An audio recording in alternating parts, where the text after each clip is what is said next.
pasal 8. Injil Lukas pasal 8.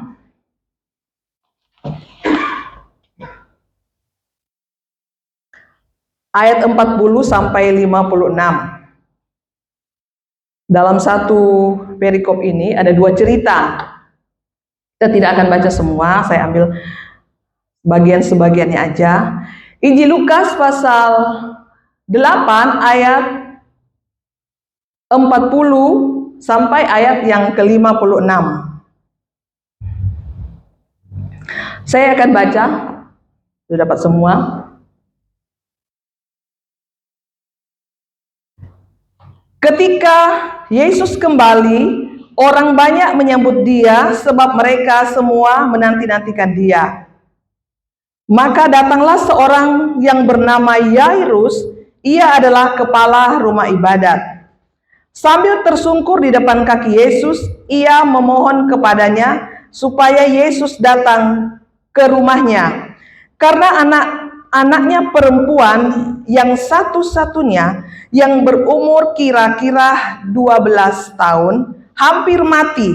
Dalam perjalanan ke situ Yesus didesak-desak orang banyak. Di situ dulu.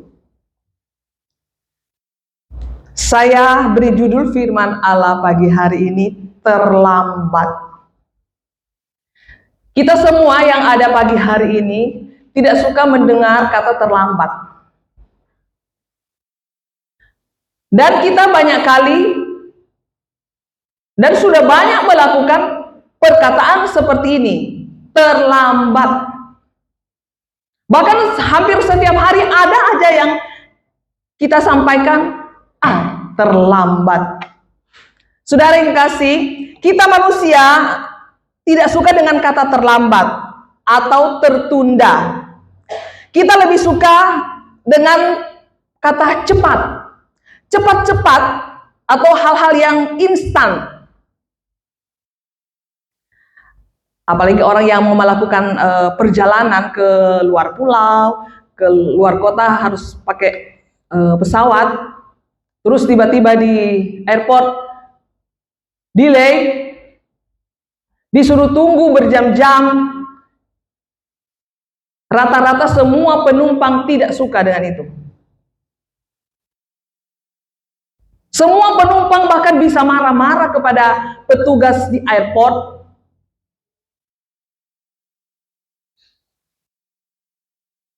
Padahal terlambat itu delay, ya pasti ada banyak alasan kenapa delay, kenapa belum jadi berangkat di waktu yang ditentukan, jam 9 mungkin harus naik pesawat dan berangkat. Sementara orang yang ada di dalam pesawat itu penuh dengan jadwal-jadwal yang harus diselesaikan.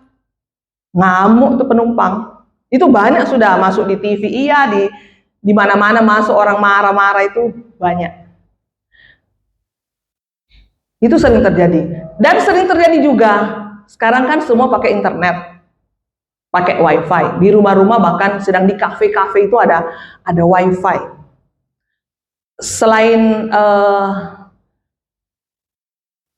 supaya pelanggan itu datang di kafe itu, ya dibilang wifi gratis. Wifi gratis, tapi ketika duduk di kafe itu terus lemot, orang tidak suka. Di rumah saja, coba kita perhatikan ya. Di rumah saja. Kalau sudah terganggu, sudah ada gangguan dengan wifi, tidak suka, tidak senang, pokoknya tidak suka.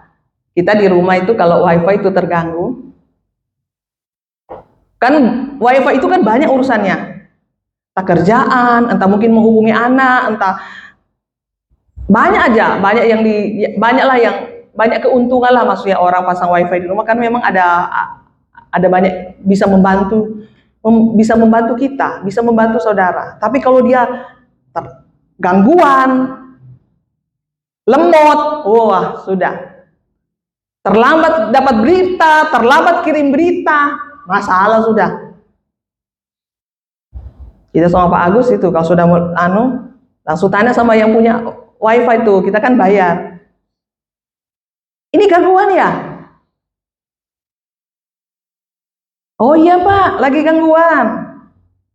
Mencari tahu kenapa. Oh di sana ada yang putus, di sana ada gangguan, oh, angin kencang, kabel itu lagi terganggu, banyak sekali. Itu soal internet. Meminta kepada Tuhan, berdoa. Kita juga mau yang cepat, tidak mau yang lambat. Kalau bisa berdoa hari ini, butuh hari ini, Tuhan jawab hari ini. Tidak suka besok. Orang bekerja, baru bekerja, sudah mempunyai keinginan untuk jadi manajer atau untuk dapat hasil besar. Tidak mau yang lama, tidak mau harus menunggu 1 tahun, 2 tahun. Kalau bisa itu langsung cepat naik gaji, cepat naik kedudukan. Itu kita, itu manusia. Terlambat.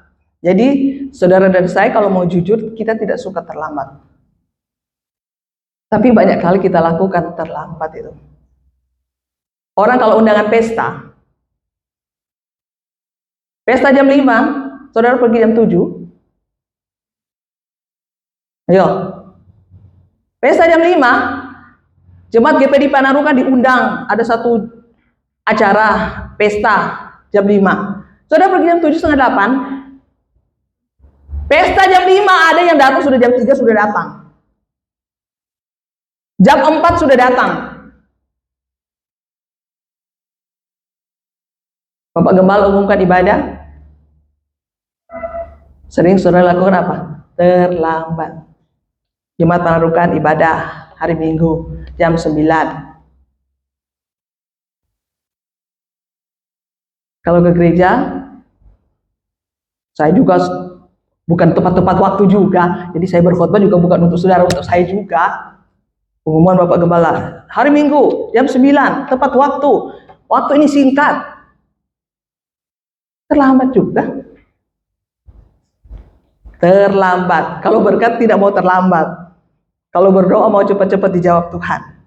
Peristiwa ini, seorang Yairus, tadi kita sudah baca. Datanglah seorang yang bernama Yairus, ia adalah kepala rumah ibadat. Sambil tersungkur kepada Yesus, ia memohon kepadanya supaya Yesus datang ke rumahnya karena anaknya yang umur 12 tahun. 12 tahun itu hampir mati. Kalau hampir mati, berarti sudah koma. Kalau ilmu kedokteran itu hampir mati itu, berarti itu dokter itu sudah angkat tangan. Saudara yang kekasih di dalam Tuhan, jadi Yairus alami kondisi keadaan yang putus asa. Yairus datang kepada Yesus dan memohon, kata firman Allah, untuk supaya Tuhan Yesus datang menolong anaknya yang sekarat, yang sudah hampir mati.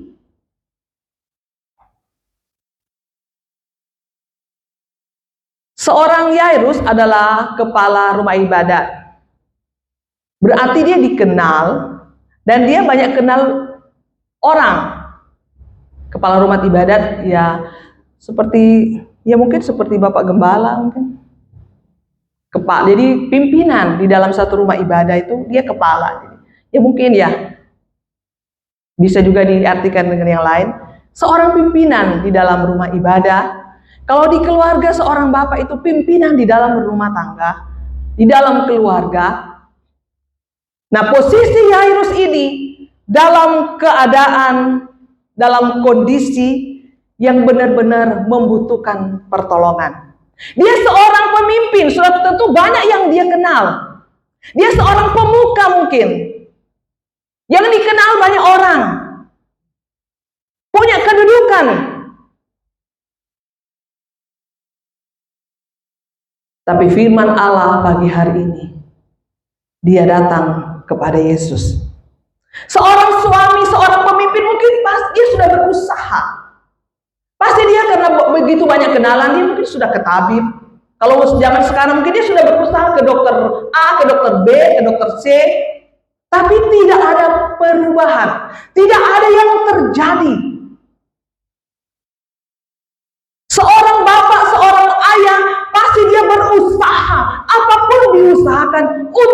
keselamatan anaknya, untuk kesembuhan anaknya.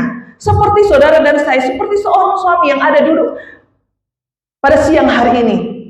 Kalau soal anak, oh bapak-bapak itu, kalau istri yang sakit, dia masih pikir, kuat ya. Tapi jangan kalau anak, istri kalau dia sudah tergeletak 2 hari di kamar, dia tidak akan serepot ngurus anaknya. Dia tahu istrinya, apalagi kalau saya kuat, tapi sebenarnya saya tidak kuat badan untuk yang besar.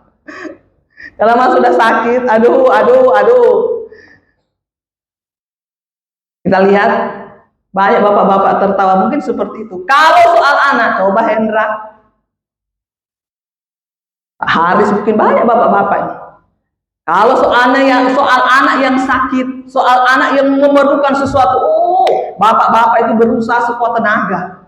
Ini pasti Yairus ini sudah berusaha, apalagi ini seorang yang terkenal, seorang pemimpin di gereja, pasti banyak kelana, dia pasti sudah berusaha bawa anaknya ke dokter, ke tabib.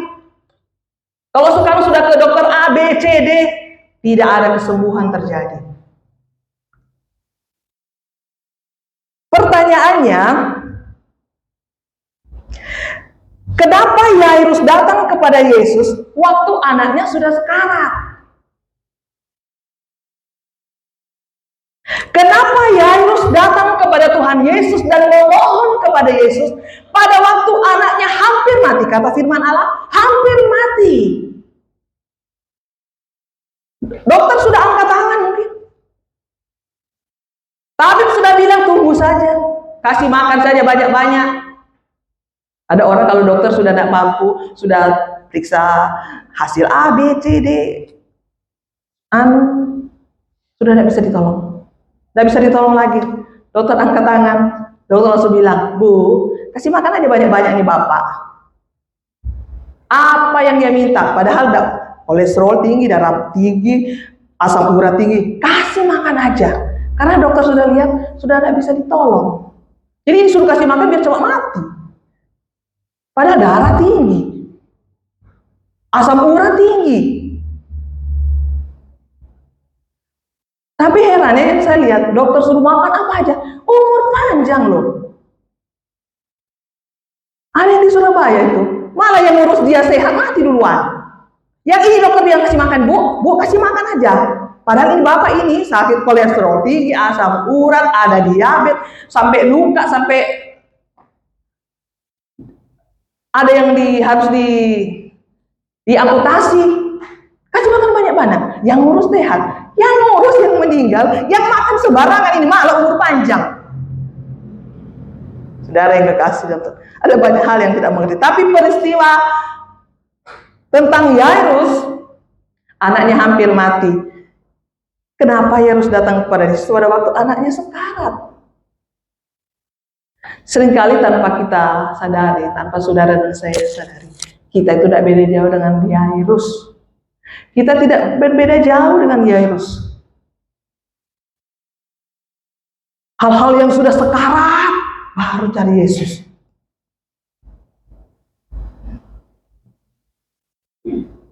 Ini yang sering kita lakukan tanpa kita sadari. Saat semua terlambat, saat semua sudah tidak ada harapan lagi, baru kita mencari Tuhan, baru kita sungguh-sungguh berdoa, baru kita datang beribadah. Ibadah jam 9 kita datang jam 7. Karena apa? Ada keperluan yang mendesak. Ada kebutuhan yang mendesak yang harus benar-benar ditolong.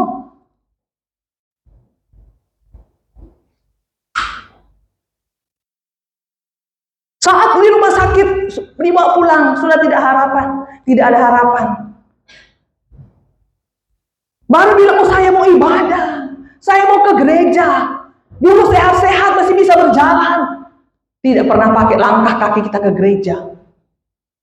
Sudah dokter bilang sudah tidak bisa ditolong, tidak bisa berbuat apa-apa lagi, ada di ranjang. Baru bilang saya mau ke gereja, saya mau beribadah sungguh-sungguh, saya mau berdoa sungguh-sungguh.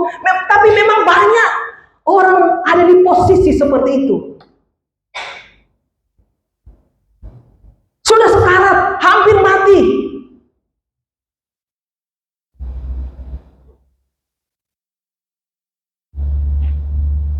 Saudara yang kekasih dalam Tuhan,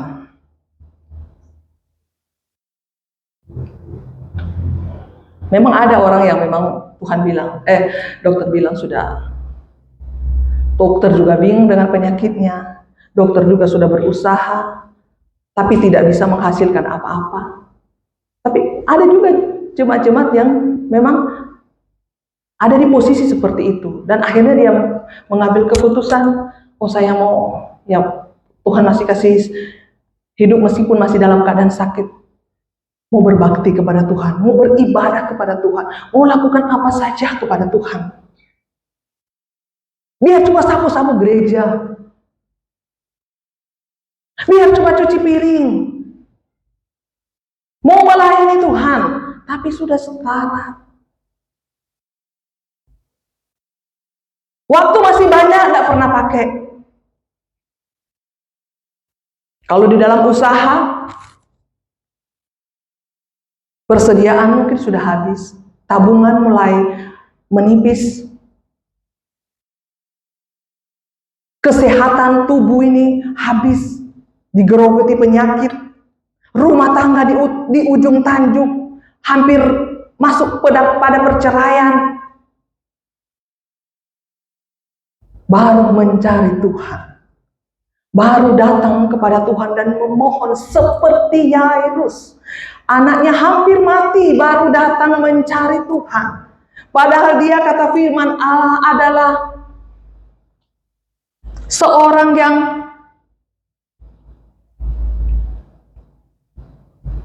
kepala rumah ibadat. Kepala rumah ibadat.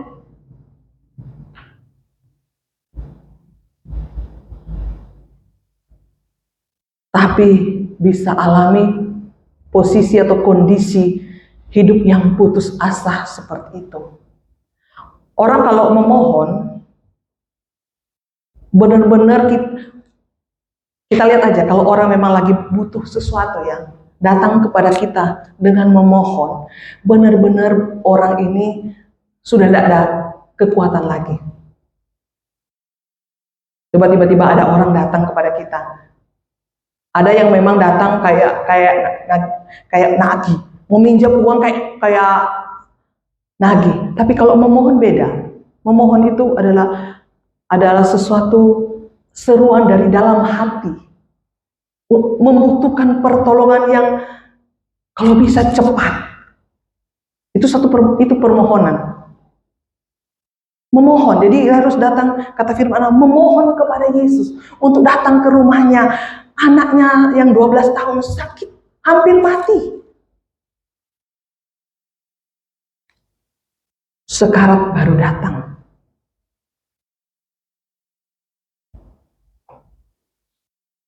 Orang tua banyak mencari pendeta. Om gembala, atau bapak gembala, ibu gembala, tolong nasihatkan anak saya. Kenapa? Sudah tidak bisa dinasehatin orang tua di rumah.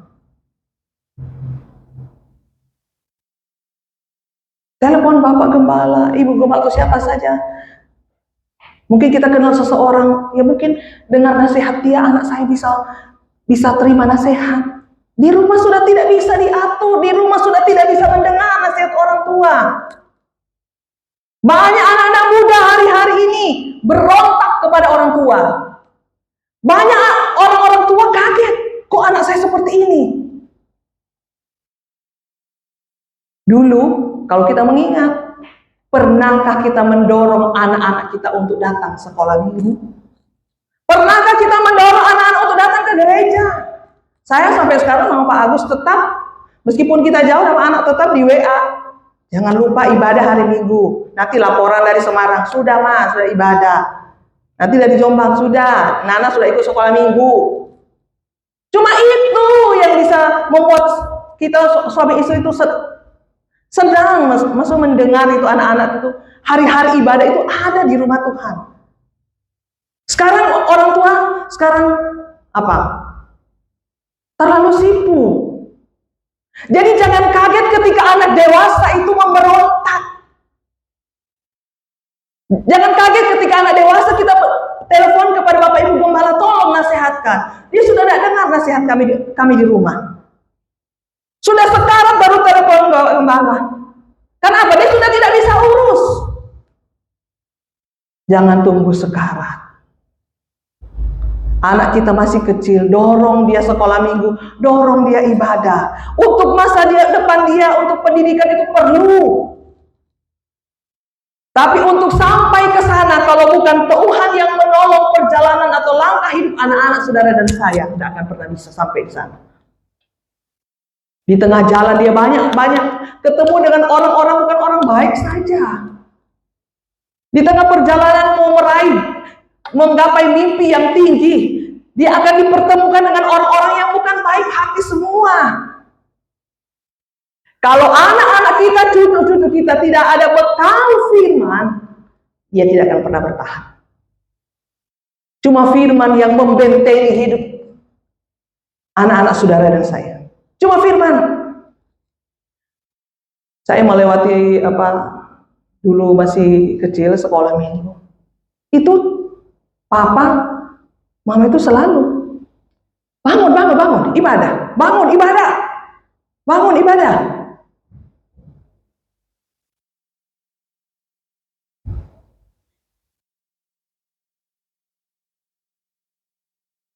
Saudara yang kekasih di dalam Tuhan,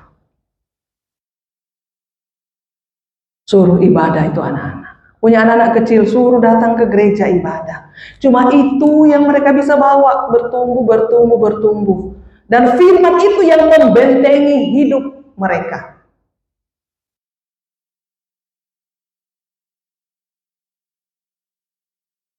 Saya pernah kirim di grup wanita kan, anak-anak awal-awal dibiarin main HP. Dampaknya merusak anak itu, mengkhawatirkan anak itu, dan orang tua bisa menangis. Sekarang memang zaman main HP kan, ada beberapa orang, iya sekarang zamannya HP, wifi di rumah, 24 jam. Jangan tunggu sekarat.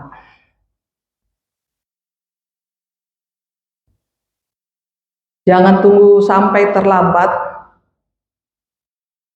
Jangan tunggu sampai nasi menjadi bubur. Jadi pertanyaan kenapa Yairus datang kepada Yesus waktu anaknya sudah sekarat, itu bagian kita juga itu. Sering kita lakukan tanpa kita sadari. Ada dua alasan kenapa sampai kita lupa mencari Tuhan. Tunggu sampai detik-detik terakhir. Lukas 8 ayat 41. Itu yang pertama.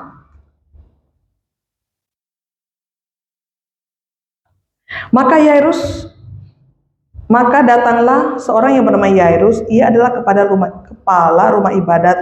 Sambil tersungkur di kaki Yesus, ia memohon kepadanya supaya Yesus datang ke rumahnya. Jadi yang pertama itu sibuk.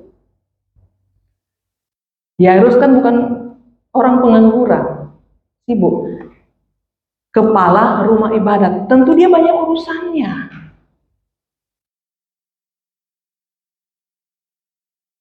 Apalagi seorang ayah, apalagi seorang suami, seorang kepala rumah tangga itu bertanggung jawab. Dia kepala rumah ibadah bertanggung jawab untuk kerjaan yang dipercayakan sebagai kepala rumah ibadat. Dan dia seorang suami bertanggung jawab untuk seisi rumah ini, istri dan anak-anak. Berarti tugasnya banyak.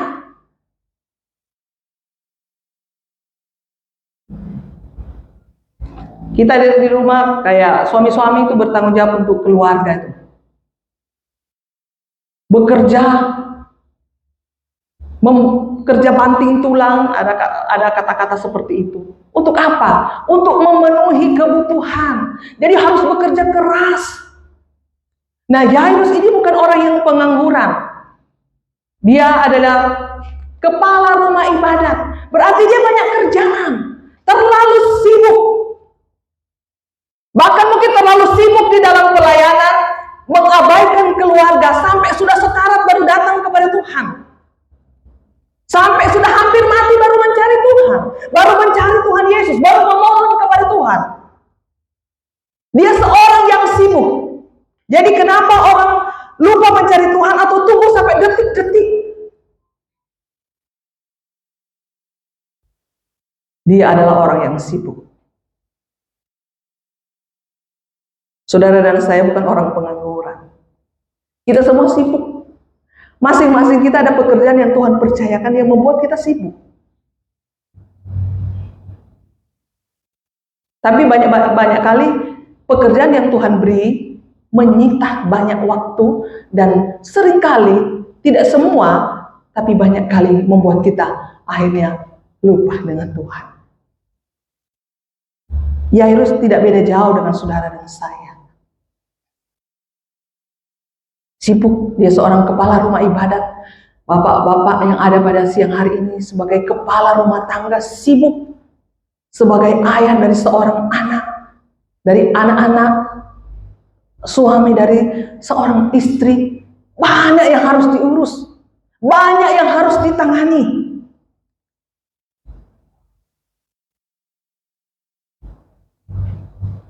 Orang bekerja membanting tulang, kalau mau jujur itu untuk apa? Jujur. Seorang yang bekerja apa aja, bekerja apa saja, apa yang Tuhan percayakan kita kerjakan. Kalau mau jujur, kita bekerja banting tulang, berusaha, mumpung masih kuat kan, mumpung masih muda kan, mumpung ada peluang, mumpung ada kesempatan, sesungguhnya kita mau apa? Jujur, mau apa ya Bapak Yanto? Kita bekerja itu sebenarnya untuk mau apa? Kalau mau jujur, mau kaya. Tidak ada orang bekerja mau miskin. Bekerja apa aja selalu kamu berusaha lebih baik, lebih baik, lebih baik. Naik. Tidak ada orang bekerja mau gini-gini aja. Gini-gini aja, tidak ada. Kalau mau jujur di dalam hati, saudara dan saya, kita bekerja membanting tulang, entah istri yang bekerja, suami yang bekerja, atau suami istri yang bekerja, kita mau kaya. Saudara malu menjawab, saya aja yang jawab, mau kaya. Saudara yang kekasih di dalam Tuhan, tidak, Tuhan tidak melarang kita berusaha untuk mendapatkan sesuatu yang baik. Ishak diberkati, tambah diberkati, lebih diberkati. Itu mau sama dengan Ishak dong. Sampai berlipat-lipat. Itu ada contoh. Ishak bekerja, diberkati Tuhan. Kita juga bekerja, kan diberkati Tuhan. Jadi kaya, tambah kaya, semakin kaya, 3 kali bisa. Kita juga kalau bisa 4 kali. Bekerja itu, berusaha itu. Ishak 3 kali, kita mau 4 kali. Diberkati, Ishak diberkati Tuhan. Saudara dan saya pun bekerja diberkati Tuhan kan. Tambah kaya. Kaya semakin kaya, tambah kaya. Oh, lipat-lipat dakwanya. Tidak salah. Punya keinginan seperti itu berarti saudara dan saya itu masih hidup. Kalau sudah mau mati besok, dia tidak akan pernah berpikir itu. Yang dia cuma mau pikirkan sembuh. Tapi kalau saudara dan saya sehat, diberi kesempatan sama Tuhan lewat pekerjaan, dan Tuhan mau memberkati pekerjaan saudara dan saya, kenapa tidak? Ishak Tuhan berkati, saudara dan saya pun punya keinginan untuk seperti Ishak. Tidak ada yang salah. Yang salah kalau kita melupakan juga banyak hal karena mencari satu hal itu. Itu yang salah. Manusia banyak kali melupakan banyak hal, meninggalkan banyak hal untuk mendapatkan satu hal.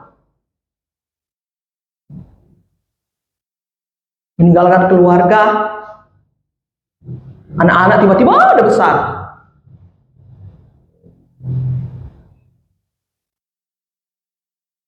Mencari banyak hal, berusaha mendapatkan banyak hal, melupakan satu hal.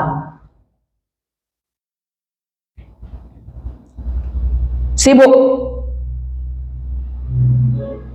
Tapi kita tahu Yairus seorang yang sibuk, seorang pemimpin atau kepala rumah ibadat itu, seorang berkedudukan, punya uang pasti. Dia pasti orang yang kaya.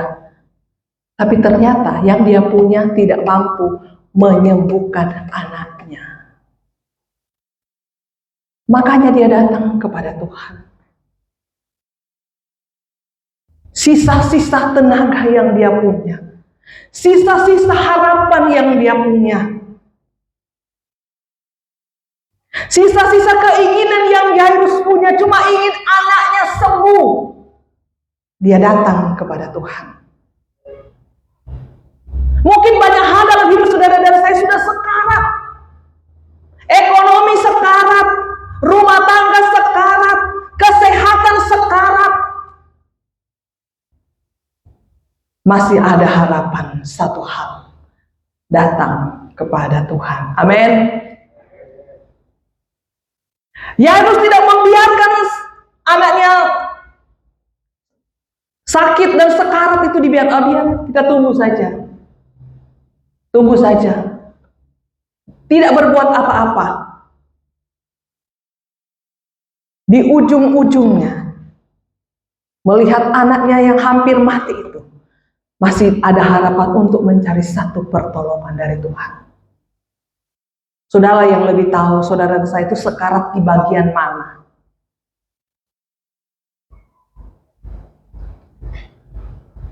Hampir mati itu ada di bagian mana itu, saudara dan Tuhan yang tahu. Tapi hari ini firman Allah datang, memberi harapan baru, tidak tinggal diam, mencari Tuhan, memohon kepada Tuhan.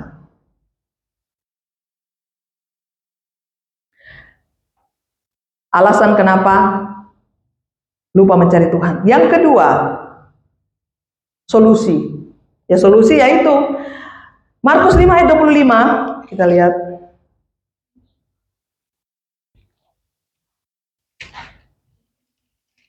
Ini sama dengan yang firman Tuhan yang Yairus. Satu perikop ada dua cerita. Kita lihat Markus 5 ayat 25.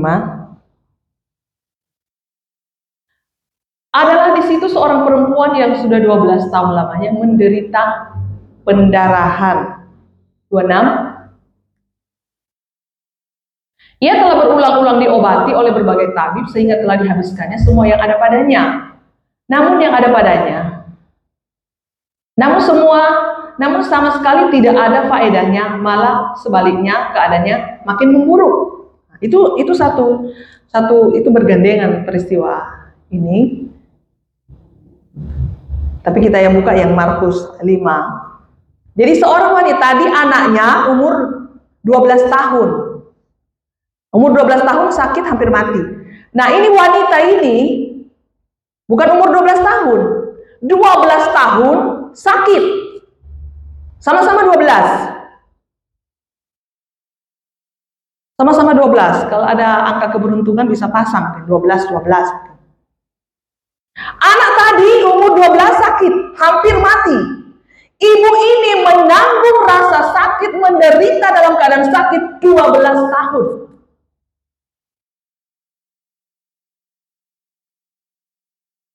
Saudara yang kekasih di dalam Tuhan, semua sudah berusaha. Sudah berusaha itu maksudnya sudah mencari solusi, jalan keluar. Pasti sudah berusaha. Yairus sudah berusaha. Wanita ini juga sudah berusaha, kata firman Allah. Dari ada sampai tidak punya. Jadi sampai punya harta sampai tidak ada. Sampai habis. Berarti kan dia sudah berusaha. Tabib A tidak sembuh. Dokter B tidak sembuh. C bahkan mungkin dari dokter akhirnya ke dukun. Karena tidak ada perubahan. Sudah berusaha semua. Sampai dari ada harta sampai habis. Itu yang dialami oleh seorang wanita pendarahan. 12 tahun. Saudara bisa bayangkan 12 tahun pendarahan. Saya mengurus ibu gembala saya yang di Manado itu. kanker kandungan. Saya tidak pernah bertanya sudah berapa tahun, tapi waktu saya pengerja, dia memang menderita sakit itu, sakit kanker kandungan. Menderita, saudara, pucat sekali. Hidup tidak, mati tidak, menderita.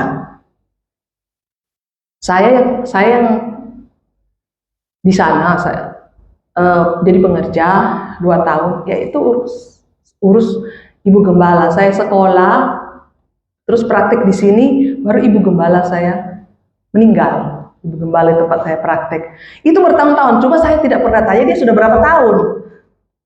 Pengerja kan nggak boleh terlalu ember juga tanya-tanya kan ya. Cuma saya bagian merawatnya. Itu penyakit itu, apa ya, kanker kandungan itu seperti seorang wanita yang haid tidak berhenti-berhenti. Tapi bukan haid yang biasa. Tidak berhenti. Orang tiap bulan 3 hari sudah selesai. Itu 12 tahun, bayangkan 12 tahun. Waduh. Saya aja ikut ambil bagian merawat ibu gembala itu. Seperti mau pingsan kalau di kamar mandi itu, kalau mencuci. Tapi lama-lama terbiasa, lama-lama awal-awal kayaknya, ini mungkin salah nih panggilan Tuhan ini ya. Suruh merawat, mencuci yang bagian kotor-kotor gitu kan. Mungkin salah nih panggilan Tuhan, tapi dikerjakan. Lama-lama awalnya begitu bau. Karena darah terus kan, taruh di ember, saya yang cuci. 1 hari berapa kali cuci gitu. Lama-lama akhirnya terbiasa. Tapi saya tidak pernah tahu itu berapa tahun. Tapi wanita ini 12 tahun. Sungguh benar-benar wanita paling menderita. Dia 12 tahun menderita, yang anaknya Yairus umur 12 tahun hampir mati. Jadi mereka sudah mencari jalan keluar sendiri, berusaha sana sini, tetap tidak menemukan jalan.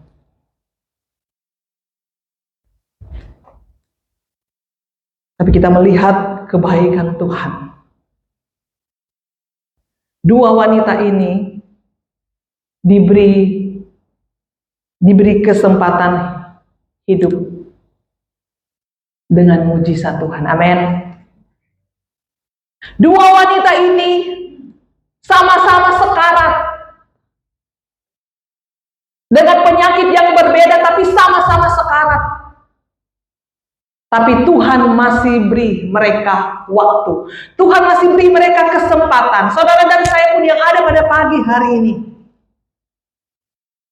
Saudara lagi alami dalam keadaan sekarat di mananya? Di ekonomi kah? Di keluarga kah? Di kesehatan kah? Sudah berusaha ke sana kemari. Datang kepada Tuhan, sumber mujizat itu. Manusia bisa bilang terlambat. Mungkin kalau orang yang banyak ketemu wanita yang 12 tahun sakit ini, tidak ada harapan. Ya sampai gitu-gitu dan sampai mati. Orang mungkin bilang ke kita, tidak mungkin lagi. Manusia bisa bilang terlambat, tidak bisa lagi. Tapi kita melihat Tuhan beri kesempatan lagi. Untuk anak 12 tahun dan seorang wanita yang 12 tahun menderita. Diberi kesempatan hidup. Saudara dan saya pun tidak ada kata terlambat, asalkan kita datang. Meskipun sudah di ujung, hampir-hampir mau masuk jurang sudah. Tapi kita ingat, ada Tuhan. Ada Yesus yang masih mampu menolong hidup saudara dan saya. Dia yang memiliki hidup saudara dan saya. Apapun pergumulan saudara dan saya. Lagi tidak berdaya di soal mana.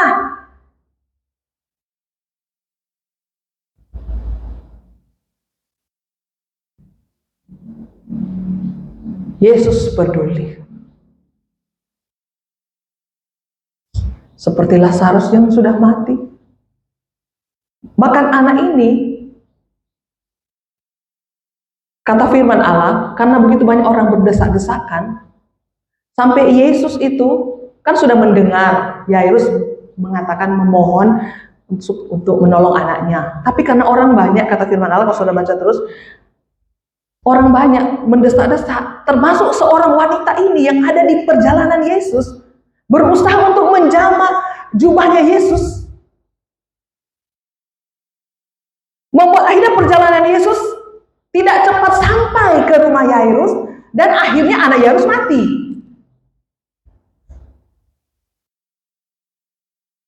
Jadi perjalanan Yesus, karena begitu banyak orang berdesak-desakan, termasuk seorang wanita ini yang memerlukan pertolongan juga tanpa sepengetahuan Yesus. Cuma Yesus tahu, kata firman Allah, ada roh yang keluar, ada seseorang yang menjamah jubahnya. Saudara yang dikasihi dalam Tuhan, dalam perjalanan itu Yesus memang mau menuju ke rumah Yairus, tapi terhalang banyak orang ini, membuat Yesus tidak cepat sampai.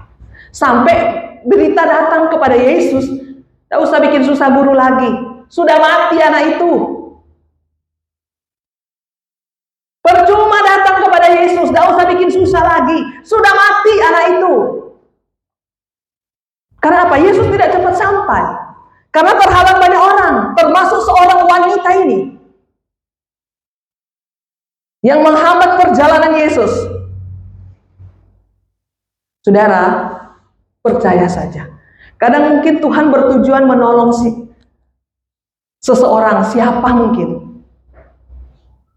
Tapi kita juga membutuhkan pertolongan. Kadang Yesus mau menolong orang lain, bukan saudara. Tapi di jalan kita ada tindakan iman. Ada doa dari saudara dan saya. Di perjalanan Yesus terjadi mujizat untuk wanita ini. Padahal di agenda Yesus tidak ada agenda Yesus untuk menolong wanita ini. Pelayanan Yesus untuk menyembuhkan anak Yairus, bukan untuk wanita ini. Yesus mengerjakan kesembuhan untuk wanita ini. Mungkin saudara dan saya pun tidak ada di dalam agenda Tuhan Yesus.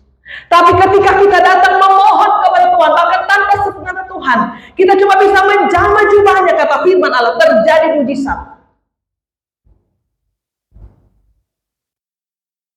Mungkin yang perempuan ini bilang, yang lain ditolong, saya juga. Bukan yang lain ditolong, saya tidak. Jadi pujian wanita ini, yang lain ditolong, saya juga. Dicegat di jalan. Yesus menjemukkan wanita ini.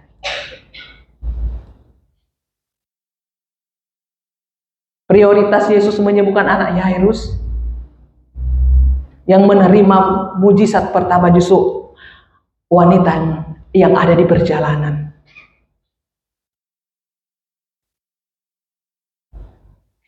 Saudara yang dikasihi dalam Tuhan, Yairus hanya diam saja. Mungkin kalau mama jemaat mungkin datang kepada Bapak Gembala, Om minta doa. Taruhlah mungkin Ibu Tungyin mungkin telepon Om minta doa datang ke rumah Om. Tapi Om berjalan ke Ibu Tungyin, tapi di perjalanan ada aja halangan mampir ke rumah saya. Padahal tujuan Bapak Gembala mau ke Ibu Tungyin, mau melakukan sesuatu, mau berdoa buat Ibu Tungyin, ada yang sakit. Tapi karena di perjalanan banyak gangguan, tiba-tiba mampir ke rumah saya, dan ternyata kami juga lagi membutuhkan doa. Jadi sekali berjalan, dua hal terjadi.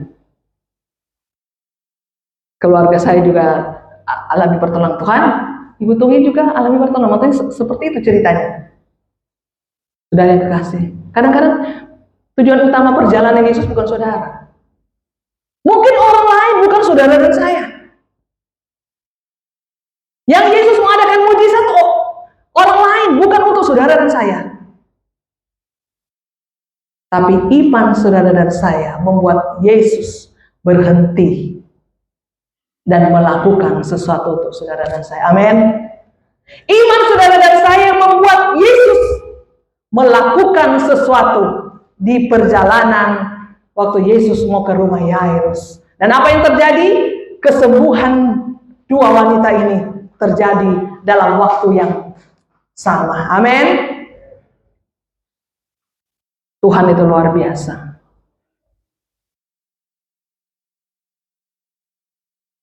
Jadi anak Yairus dan perempuan yang sakit ini dua-duanya alami kesembuhan.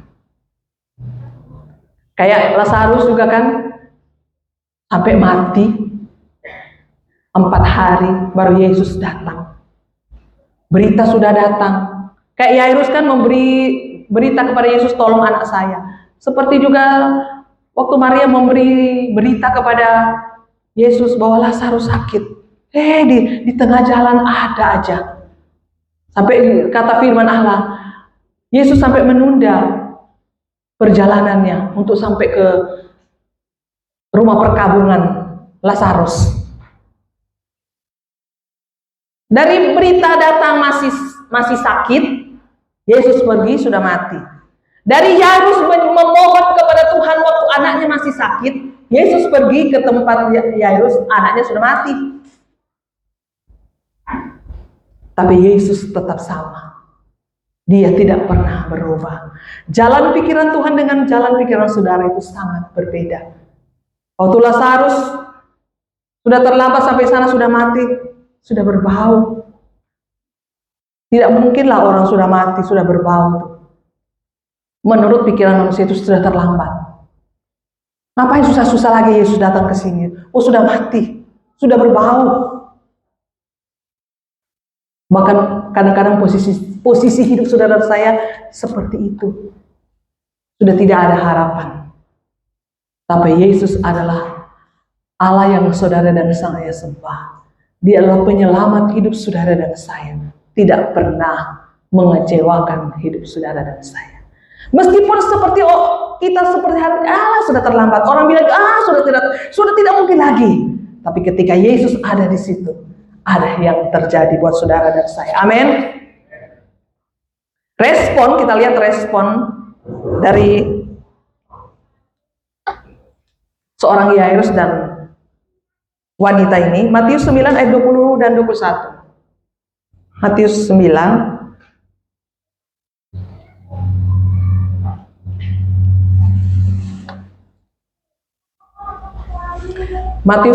ayat 20 21. Pada waktu itu seorang perempuan yang sudah 12 tahun lamanya menderita pendarahan maju mendekati Yesus dari belakang dan menjamah jubahnya. 21.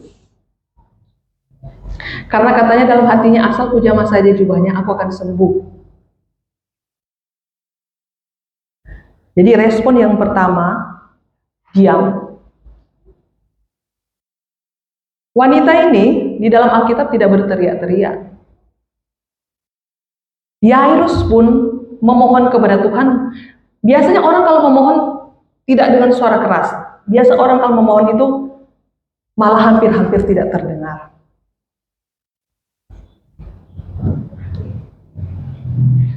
Diam. Yairus baru menyampaikan berita kepada Yesus. Ia cuma satu kali itu memohon kepada Tuhan untuk datang ke rumahnya. Cuma itu aja dia ngomong. Terus perjalanan selanjutnya begitu banyak orang. Terus terjadi kesembuhan di tengah jalan. Sampai ke rumahnya anak sudah mati. Tidak ada satu kata. Selain pertama itu cuma dia memohon kepada Yesus pertama kali aja. Terus yang wanita ini alami kesembuhan. Dia juga tidak teriak-teriak. Kata firman Allah, karena katanya dalam hatinya. Jadi cuma di dalam hati. Asal ku jamah saja. Jadi dia tidak teriak. Cuma di dalam hati. Keinginan cuma di dalam hati. Diam. Banyak orang terlalu berisik. Terlalu berisik, kepo dengan urusan orang lain. Sampai kata firman Allah, waktu Yesus sampai di rumah Yairus, banyak orang menertawakan dia. Sampai Yesus suruh keluar. Orang yang tidak percaya, usil, cuma tertawain orang apa yang Tuhan Yesus bilang, oh anak ini cuma tidur. Ditertawakan. Yesus usir orang-orang yang tidak penting-penting gitu. Tuhan Yesus usir. Tuhan akan lakukan mujizat hanya kepada orang yang percaya saja. Amin. Orang-orang yang usir, orang-orang yang menertawakan Yesus keluar. Yang cuma bisa melihat mujizat Tuhan hanya orang percaya.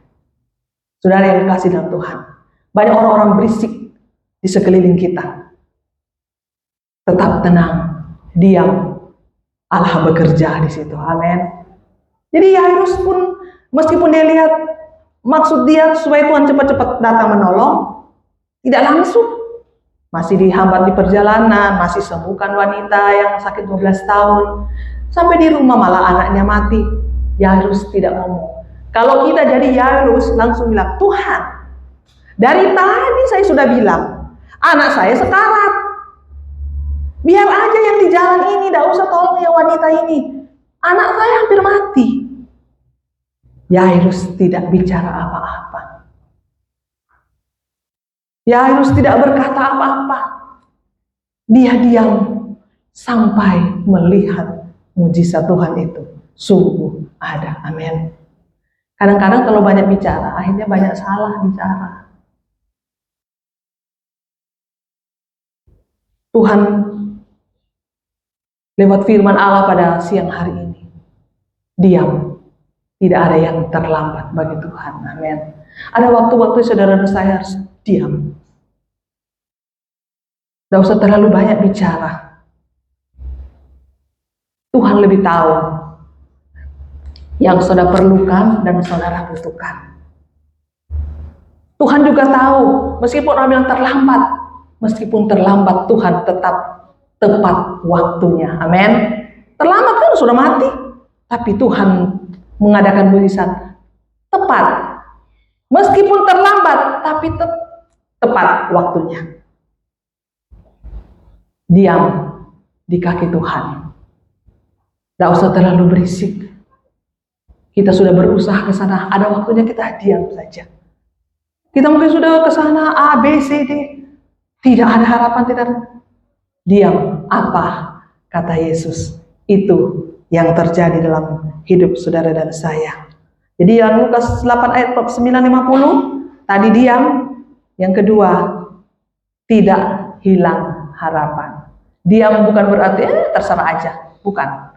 Diam dan memiliki hati dan iman percaya kepada Tuhan bahwa di dalam Yesus masih ada harapan. Amin. Kemenangan terjadi, anak Yairus hidup, perempuan sakit 12 tahun juga disembuhkan Tuhan. Amin. Biar firman Allah pada siang hari ini bukakan mata rohani kita. Bagi manusia terlambat, di dalam Tuhan tidak ada yang terlambat. Meskipun terlambat, Tuhan tetap tepat waktunya. Amin. Puji Tuhan.